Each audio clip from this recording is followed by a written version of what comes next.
Hi అండి, welcome to my channel something special with లక్ష్మితో. ఈరోజు నేను ఒక పౌడర్ అది పొడి చేసి చూపిస్తున్నానండి. మనం అన్నంలో కానీ తర్వాత ఇడ్లీలో దోశలో దేంట్లో తినొచ్చండి. వెరీ టేస్టీ రెసిపీ ఇది. మన పూర్వకాలపు రెసిపీ అంటారు. అంటే ఈ టైంలో కొంచెం చాలామంది తక్కువ చేసుకునేది, కానీ అప్పట్లో మాత్రం మన అమ్మమ్మ కాలంలో చాలా ఎక్కువ చేసుకునేవాళ్ళు కదా ఇది పౌడరు. అదేంటంటే చూడండి, నేను ఇది దోస గింజల పౌడర్ అండి. చాలా టేస్టీగా ఉంటుంది. ఈ మధ్యన చాలామంది మర్చిపోయారు దీన్ని, కానీ నా చిన్నప్పుడు చాలా చేసేవాళ్ళు, ఎక్కువ చేసేవాళ్ళు. దోస గింజలు అన్నిట్లలో కూడా వేసుకునేవాళ్ళు, కర్రీలలో కూడా. ఇప్పుడు నువ్వులు పల్లీలు వేస్తున్నాం కదా, దాని బదులు దోస గింజలు వేసేవాళ్ళు. చాలా బాగుండేది, ఇది న్యాచురల్ కదా. సరే, ఈరోజు మనం దోస గింజల పొడి చేసేసుకుందామండి. ఓకేనా? దానికి కావాల్సిన ఐటమ్స్ చూపిస్తున్నాను. ఇదిగోండి, మినపప్పు, శనగపప్పు, ధనియాలు, జీలకర్ర, తర్వాత కరివేపాకు, ఒక వెల్లుల్లి, ఒక గడ్డ అండి. మనకు కావాల్సినన్ని ఎండుమిరపకాయలు, మెయిన్ మన దోస గింజలు. మెయిన్ కావాల్సిన దోస గింజలే కదా. సరే, ముందు ఏంటంటే మనం ఇవన్నీ పప్పులు ఇవి వేయించేసుకుందామండి. కొద్దిగా స్టవ్ మీద ఒక బాండీ పెట్టేసుకుని వేయించేద్దాము.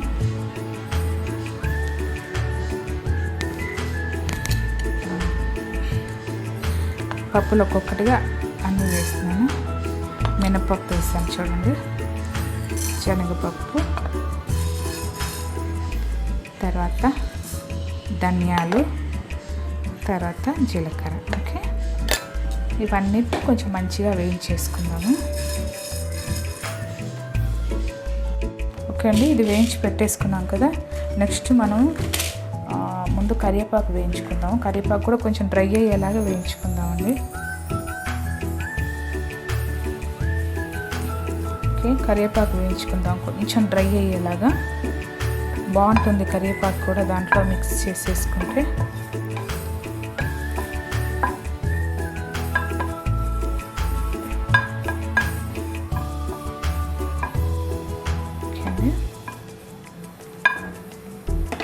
దీంట్లోనే మనం ఎండుమిరపకాయలు కూడా వేసేసుకున్నాము.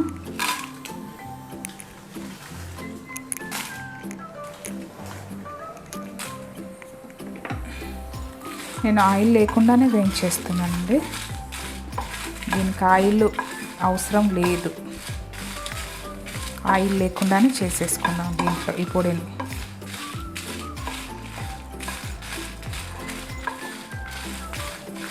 చూడండి, మంచిగా డ్రై చేసేసుకొని. మీకు చిన్నప్పుడు దాదాపు అందరూ తిన్నవాళ్ళే, నాకు తెలిసి అయితే తెలంగాణలో అయితే ఇవి బాగా ఫేమస్ దోస గింజలు. ఇప్పుడు అందరికీ దోసకాయలు పండేది కదా, ఆ గింజలన్నీ తీసి పెట్టేసేవాళ్ళు. మంచిగా ఏ కర్రీలైనా వేసుకునేవాళ్ళు, చాలా బాగుండేది.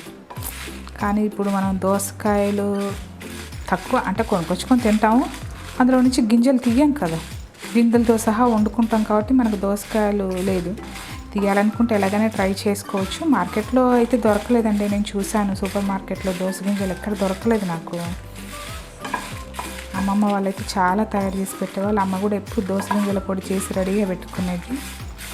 ఇప్పుడు మనం చేసుకుంటున్నాం కదా మామూలు ఎండు కారాలు, నల్ల కారం, వెల్లుల్లి కారం, కొబ్బరి కారం అనండి. అప్పట్లో ఈ వీటికి బదులు ఎక్కువగా దోస గింజలు అదే చేసేసుకునేవాళ్ళు. దోస గింజలు చాలా కూరలలో కూడా వేసేసుకునేవాళ్ళు, పల్లీలకు నువ్వులకి బదులుగా.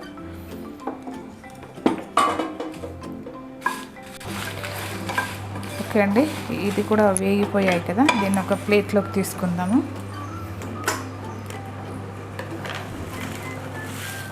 కొంచెం చల్లారి పెట్టుకుందాము. నెక్స్ట్ మనం దోస గింజలు వేయించుకుందాము.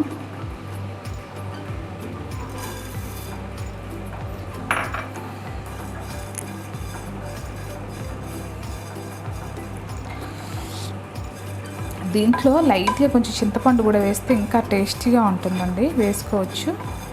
కొద్దిగా చింతపండు వేయించి వేసేసుకుందాము. దీన్ని కూడా తీసేసుకుందామండి, వేగిపోయాయి. దీంట్లో లైట్గా ఒక 2 రెమ్మల చింతపండు వేస్తున్నాను. జస్ట్ 2 రెమ్మల చింతపండు అంతే.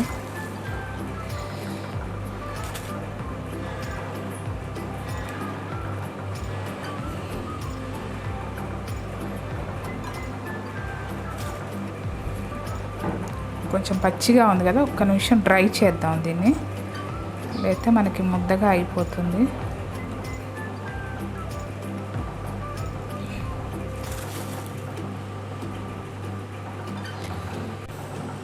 ఓకే అండి, ఇవన్నీ కలిపి మనం మిక్స్ చేసుకుందామండి. ముందుగా ఈ పప్పులు ఇది వేసేసుకుందాము.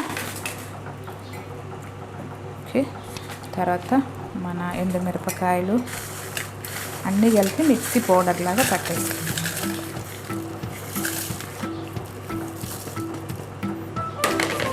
తర్వాత నేను వెల్లుల్లి కూడా వేసాను కదా, అది కూడా వేసాను. తర్వాత కొంచెం సాల్ట్ వేడి చేశాను, నేను కల్లుప్పు వేసాను కదా, పచ్చిగా ఉందని వేడి చేశాను. చింతపండు రెమ్మలు ఒక 2-3. సాల్ట్ కావాలంటే మళ్ళీ చూసి వేసుకోవచ్చు. దీన్ని మొత్తం మనం మిక్సీ చేసేసుకుందాం ఇప్పుడు. ఓకే అండి, ఇదిగోండి రెడీ అయిపోయింది మన దోస గింజల పొడి. చాలా బాగుందండి, స్మెల్ కూడా చాలా బాగా వస్తుంది. చూసారా ఎలా ఉందో.